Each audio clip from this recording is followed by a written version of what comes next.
Alors, dans cette vidéo, nous allons voir un exercice assez classique qui consiste à calculer le rayon de la Terre avec la méthode d'Ératosthène qui a vécu dans l'Antiquité. Cette méthode est basée sur une observation d'Ératosthène qui s'est rendu compte qu'à midi, le Soleil était au zénith dans la ville de Sienne, mais à Alexandrie, on a une ombre de 12,3 cm si on utilise un bâton d'1 mètre que l'on plante dans le sol. Alors, pour comprendre cette observation, on va faire un schéma. Alors ici on a le schéma de la Terre avec Sienne et Alexandrie, qui n'est pas du tout à l'échelle, mais on va voir, c'est vraiment pour le principe. Mais pour comprendre déjà cette observation, je vais faire un autre schéma. Imaginons qu'ici on a la surface de la Terre, et que on soit à midi, et donc à ce moment-là, normalement à midi, le Soleil est au zénith. Ce qu'on appelle le zénith, c'est-à-dire que si on a un individu qui est en dessous, eh bien, au zénith, c'est-à-dire qu'il est pile au-dessus de lui. Donc, si le Soleil est juste au-dessus de la personne, à ce moment-là, il n'y a pas d'ombre, puisque le Soleil éclaire verticalement, et donc l'ombre n'existe pas, ou alors l'ombre vraiment qui est sous la personne. Donc ça, c'était à Sienne, si la personne est à Sienne. Par contre, on s'est rendu compte qu'au même moment, si on est à Alexandrie, donc à Alexandrie, on va dire que c'est ici, et qu'on plante un bâton d'1 mètre dans le sol, après quelle que soit la longueur du bâton, mais là ils ont pris un bâton de 1 mètre, et bien à ce moment-là, on a une ombre de 12,3 cm. Donc ici, on a l'ombre du bâton qui fait 12,3 cm. Et pourquoi est-ce qu'il y a une ombre? Parce que là, on voit que le Soleil, maintenant, n'est plus aligné avec le bâton, puisque entre Sienne et Alexandrie, il y a une certaine distance, et donc les rayons du Soleil éclairent de cette manière-là. Et donc on voit qu'il y a un certain angle qui fait que on a une ombre ici de 12,3 cm, alors que ici, les rayons du Soleil éclairent verticalement. Donc là on comprend maintenant pourquoi au même moment est-ce qu'on a une ombre à Alexandrie et pas dans la ville de Sienne. Alors maintenant qu'on a fait le schéma ici, on va refaire le même principe, mais cette fois-ci au niveau de la Terre, pour pouvoir comprendre quels sont les calculs qu'il va falloir effectuer.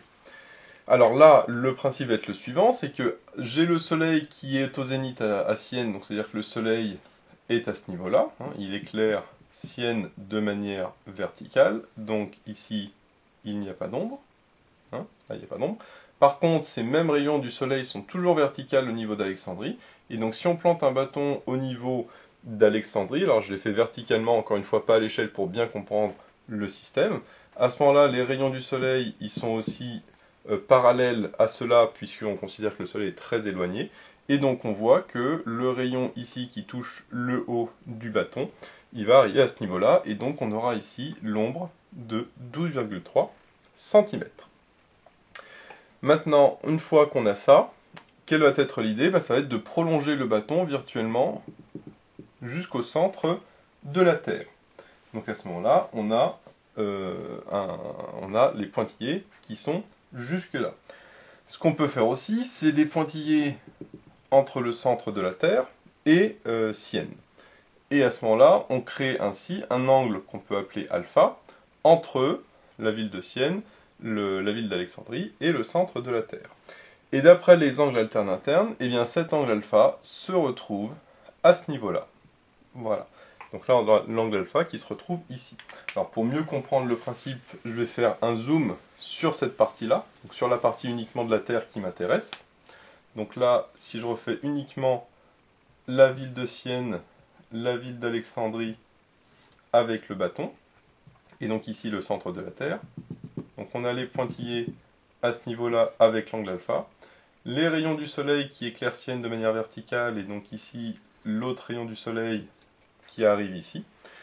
Et donc si on appelle ça le point B et le point C, on voit que cet angle alpha se retrouve ici d'après les angles alternes internes, et maintenant il va falloir calculer cet angle alpha.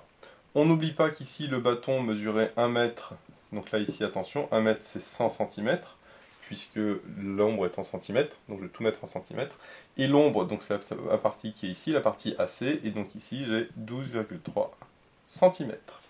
Et donc je vois maintenant que je vais pouvoir calculer l'angle alpha, puisque ici j'ai un angle droit. Alors pourquoi j'ai un angle droit? On va dire, bah oui, mais entre A et C, c'est une portion de courbe, donc c'est arrondi, donc c'est vraiment un triangle rectangle. Oui, mais il faut faire attention, bien sûr, que là, j'ai fait un gros zoom, mais en réalité, l'ombre de 12,3 cm, c'est négligeable, hein, 12,3 cm, c'est à peu près ça. C'est vraiment très très petit par rapport à l'échelle. Donc on peut considérer ici que c'est plat, et donc utiliser le fait que le triangle ABC est rectangle en A.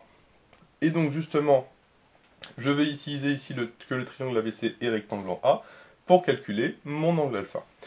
Alors mon angle alpha, qu'est-ce que je vais utiliser? Il faut faire soit cosinus, soit sinus sur la tangente. Qu'est-ce que je connais? Je connais ici AB qui est le côté adjacent, et le côté AC qui est le côté opposé à l'angle B. Opposé adjacent, ça fait la tangente. Donc je sais que la tangente de ABC, donc tangente c'est opposé sur adjacent, opposé sur adjacent, ça fait AC, donc l'ombre, sur AB qui est la longueur du bâton, c'est-à-dire 12,3 cm divisé par 100 cm. On va faire attention à tout mettre en centimètres, puisque ici le bâton est en mètres, donc bien faire attention à le convertir en centimètres. Sauf que moi ce qui m'intéresse c'est pas la tangente de ABC, c'est ABC. Et donc j'ai l'angle alpha qui est égal en réalité à l'angle ABC, qui est égal à l'arc tangente de 12,3 sur 100. Voilà, parce que quand j'ai tangente ABC égale ça, bah j'ai ABC qui égale arc tangente de ça. Et si on fait à la calculette, alors attention à bien mettre en radian ou en degrés, mais c'est mieux de le mettre en degrés ici, eh bien on trouve 7,0 degrés à peu près, si on prend deux chiffres significatifs. Donc j'ai mon angle alpha ici qui vaut 7,0 degrés. Donc on va se dire, d'accord, mais maintenant à quoi ça sert? Puisque moi, il ne faut pas oublier que je veux quand même calculer le rayon de la Terre. Et bien l'intérêt, c'est ce qu'on avait vu, c'est que cet angle alpha se retrouve en réalité à ce niveau-là, au niveau de l'angle entre O et Sienne et Alexandrie. Alors une fois qu'on a fait ça, la partie ici maintenant ne m'intéresse plus, on va se concentrer sur la partie du bas, c'est-à-dire la partie entre O, A et S. Alors ce qu'on nous disait justement dans la deuxième partie de l'énoncé, c'était que pour aller de Sienne à Alexandrie, eh bien, on pouvait parcourir 100 stades par jour, sachant qu'un stade c'est 160 mètres, et que pour aller de Sienne à Alexandrie, il fallait parcourir 50 jours à ce rythme-là. Alors pourquoi est-ce qu'on parle en stade? Tout simplement parce que Ératosthène, comme je le dis, c'est l'Antiquité, et en Antiquité, on ne parlait pas encore en mètres, on parlait en termes de longueur de stade.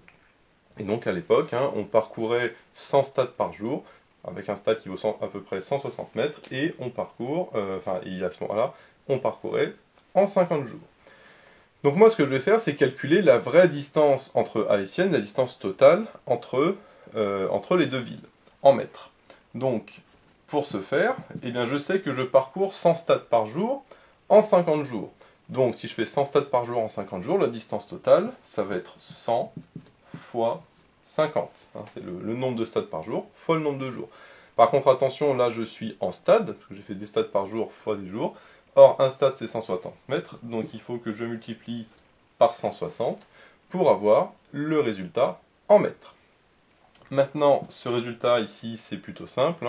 160 fois 100, ça fait 16 000, et 16 000 fois 50, ça fait 800 000. Là, je ne détaille pas le calcul, c'est plutôt simple. Bien sûr, attention, 800 000 mètres, et comme ici on va calculer le rayon de la Terre, sera plutôt en kilomètres, donc je vais plutôt le mettre en kilomètres, et donc ça nous donne 800 kilomètres. Donc la distance AS est environ égale à 200 km. Par contre, attention, comme on le voit ici, cette distance AS correspond en réalité à un arc de cercle. Donc c'est l'arc de cercle ici AS qui correspond à 800 km. Alors évidemment, là on n'est pas du tout à l'échelle, donc là ça a l'air d'un arc de cercle.